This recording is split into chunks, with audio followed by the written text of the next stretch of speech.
paper mentioned against my name at serial number 8 of the Ministry of Textiles as per today's revised list of business. Item number 9, Shrimati के कनिमोजी, आप सदन के पटल नहीं, श्री राव राजेंद्र सिंह जी, चलिए कोई बात नहीं, हो जाता है। आइटम नंबर 10, सर मैं आप रखना चाहते हैं? अच्छा रख दें, राव साहब रख दें। आदरणीय अध्यक्ष राव साहब रख दें, कोई बात नहीं।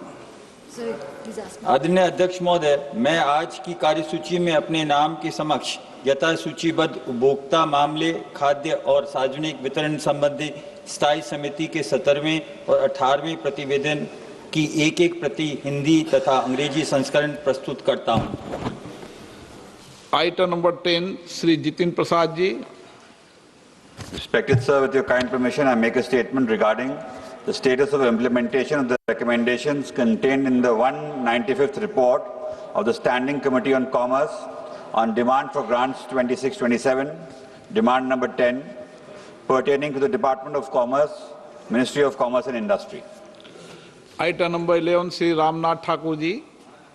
माननीय अध्यक्ष जी महोदय, मैं आपकी अनुमति से आज की कार्यसूची क्रम संख्या 11(1) में वर्णित कृषि एवं किसान कल्याण विभाग, कृषि एवं कल्याण मंत्रालय के लिए कृषि पशुपालन और खाद्य प्रसंस्करण मांग अनुदान मांग संख्या 1 की अस्थायी समिति 7वीं रिपोर्ट में निहित सिफारिशों के कार्यान्वयन की स्थिति के संबंध में एक सदन के पटल पर रखता हूं। Item number 12, Shrimati Anupriya Patel. Honorable Speaker, sir, on behalf of my senior colleague Shri Jagat Prakash Nadda ji, I rise to move that in pursuance of Section 4G, read with Section 6(3) of the All India Institute of Medical Sciences Act 1956, the members of this House do proceed to elect, in such manner as the Speaker may direct, one member from amongst themselves to serve as the member of the All India Institute of Medical Sciences Guwahati, vice Shri Pradyut Bordoloi, resignation from Lok Sabha, with effect from 20th March 2026, subject to the other provisions of the said Act. Thank you.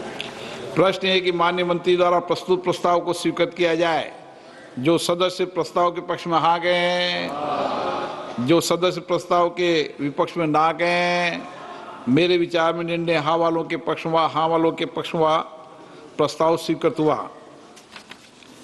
माननीय सदस्यगण, जिन्हें आज नियम 377 के अधीन मामले उठाने की अनुमति प्रदान की गई, वे व्यक्तिगत रूप से अपने अनुमोदित पाठ को सदन पटल पर रख सकते हैं। आइटम नंबर 14, लोक परीक्षा अनुचित साधन निवारण संशोधन विधेयक 2026। माननीय मंत्री जी कुछ रखना चाहते हैं? 1 मिनट में बोल लूँ, 1 मिनट। माननीय मंत्री जी 1 मिनट। माननीय सदस्यगण, आज का दिन हम सब के लिए महत्वपूर्ण है, जब सत्ता पक्ष और प्रतिपक्ष दोनों इस विधेयक की चर्चा के लिए सहमत हुए। ये विधेयक लोक परीक्षा अनुचित साधन निवारण अधिनियम 2024 में संशोधन करने का प्रस्ताव करता है। इसका उद्देश्य लोक परीक्षाओं की निष्पक्षता, पारदर्शिता तथा विश्वसनीयता की ओर अधिक सुदृढ़ बनाना है तथा प्रश्न पत्र लीक, संगठित परीक्षा अपराधों एवं अनुचित साधनों पर प्रभावी अंकुश लगाने के लिए विधि व्यवस्था को और सशक्त बनाना है। परीक्षा प्रणाली की विश्वसनीयता और पारदर्शिता राष्ट्र हित का महत्वपूर्ण विषय है। इस विषय पर व्यापक चर्चा, गंभीर विचार विमर्श इस सदन में होना आवश्यक है।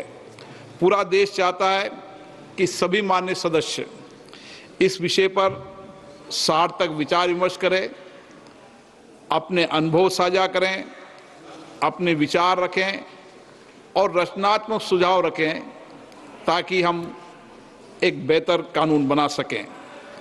कानून जितना बेहतर होगा, मेरा मानना है परीक्षा प्रणाली के अंदर विश्वसनीयता और प्रामाणिकता भी